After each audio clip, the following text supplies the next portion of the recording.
maintenant. Eh bien bonjour à tous, je suis Sébastien de Rénovation Toiture Occitanie. Vous avez l'habitude de me rencontrer régulièrement car je fais des tutos d'entretien concernant l'amélioration de l'habitat. Et aujourd'hui je voulais partager un petit moment avec Jean-Pierre qui est un client. Donc vous allez voir, cet entretien aura deux interrogations principales. La première, c'est de savoir comment on s'est rencontrés, pourquoi on s'est rencontrés. Et puis derrière, on va parler de son expérience professionnelle. Alors pourquoi? Parce que ce monsieur, il a travaillé pendant 40 ans dans les tuileries et de façon récurrente, il pouvait être appelé sur des anomalies qu'on pouvait retrouver sur vos tuiles et donner des conseils aux particuliers, notamment sur les obligations contractuelles données à ça. Donc Jean-Pierre, je vais vous laisser un petit peu la parole. Comment nous sommes-nous rencontrés? Eh bien, on s'est rencontrés, c'est-à-dire que j'ai vu votre entreprise sur les réseaux sociaux. Oui. J'ai bien analysé la façon de travailler de l'entreprise. Ça m'a bien plu, surtout les résultats finaux et la vitesse à laquelle c'était exécuté. Très bien. C'était pas des chantiers qui duraient une semaine. Et ensuite, j'ai pris contact avec votre secrétaire. Et c'est vous qui êtes venu voir le chantier. On a regardé le chantier ensemble et bon, on a signé le bon pour accord. Et on vous a donné toutes les explications. Voilà. Qu'est-ce qui a fait qu'aujourd'hui, je ne suis pas le seul à faire du traitement de toiture? Pourquoi votre choix s'est référé plutôt sur notre entreprise que sur une autre? Dans la région, on a eu beaucoup de branquignoles qui sont passés, des ramasseurs de fric, disons, et qui faisaient des chantiers minables.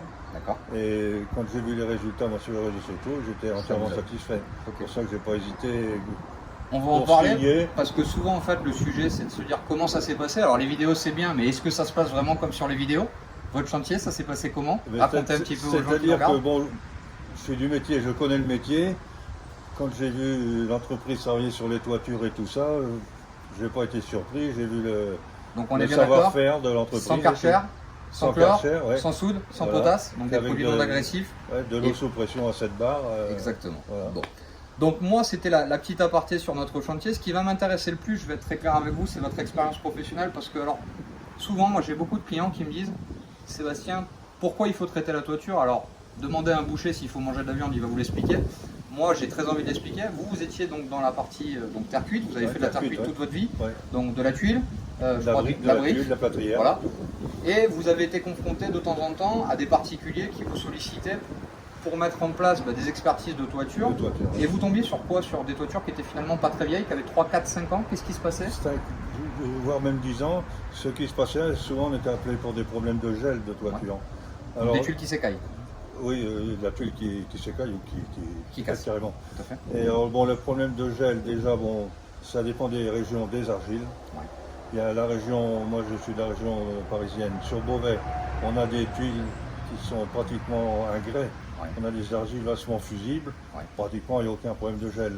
Mais je vois les argiles de la région, même moi j'étais dans les Charentes, si les tuiles ne sont pas cuites à haute température, juste à la limite de la déformation, on a des problèmes de gel. Et ensuite, ce gel, il est dû à quoi finalement? Le gel est dû à de l'eau qui rentre dans le produit. Dans la tuile, dans la tuile. Les tuiles s'écaillent. Et avec le froid, ça éclate. Donc on en avait parlé quand on s'était vu. La préconisation qui était faite à vos clients à ce moment-là, il y a un DTU qui fait qu'aujourd'hui, quand le particulier achète une tuile, il a des obligations, notamment sous à peu près 3-4 ans, d'appliquer des produits pour éviter la mousse. C'est-à-dire, déjà, bon, il y a un problème au niveau de la pose. L'artisan qui pose la tuile, il doit se référer au DTU. Parce qu'on met des films sous toiture, normalement il faut une ventilation sous tuile, pour justement que la tuile soit toujours aérée, toujours sèche. Et bon, des problèmes de pose de film, on en rencontre assez souvent. Bon, maintenant, tout le monde sait comment il faut faire. On doit toujours litonner contre litonner pour avoir toujours une ventilation sous toiture. Et ensuite, les problèmes de gel arrivent souvent quand les particuliers, le propriétaire de la maison, ne démoussent pas sa toiture. Puisque la mousse restant dans les courants de la tuile, garde l'humidité de la tuile, et avec les effets de gel, c'est là où la tuile éclate et écaille. Ok, très bien. Donc là, on conseille fortement, on voit beaucoup d'études où je suis allé, il n'y a pas de monter sur le toit, voir la toiture du sol. Et théoriquement, tous les 4 ans, il faudra faire un démoussage de toiture pour pallier ce problème.